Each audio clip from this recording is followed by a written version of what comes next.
বিসমিল্লাহির রহমানির রহিম। বার্ডস লাভার 002 ইউটিউব চ্যানেলের পক্ষ থেকে আপনাকে স্বাগতম। আজকে আমি দেখাবো আমার পোষা মিটু ময়নাকে কিভাবে খাবার তৈরি করে খাওয়াই। দেখেন, এই যে এটি বাজারে কিনতে পাওয়া যায়, বাইরের দেশের ময়না পাখির গুড়গুড়ি খাবার। এটা বিচির মতো থাকে।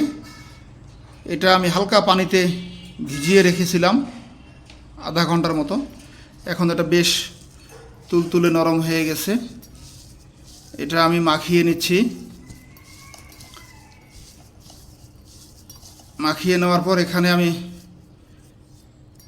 আমার তৈরি করা, বাসায় হাতে তৈরি করা ময়নার ছাতু আছে, এই ছাতু মিক্সড করে নিব।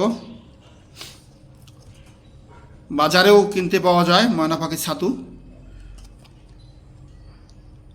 আমার ভিডিওতে ঘুরে আসবেন, দেখবেন ছাতু তৈরি করার ফর্মুলা আমি দিয়ে রেখেছি, দেখতে পারবেন ওখানে। এটাকে আমরা মেখে নিব। যদি শক্ত হয়ে যায় হালকা একটু পানি দিয়ে দেব। এখানে পানি মিক্সড করে আমরা একটা গোল বল বানাবো।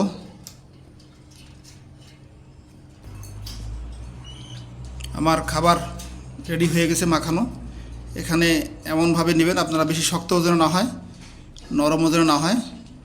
তারপর এইভাবে গোল গোল ছোটো ছোটো বল বানিয়ে নেবেন, পাখিকে দিবেন।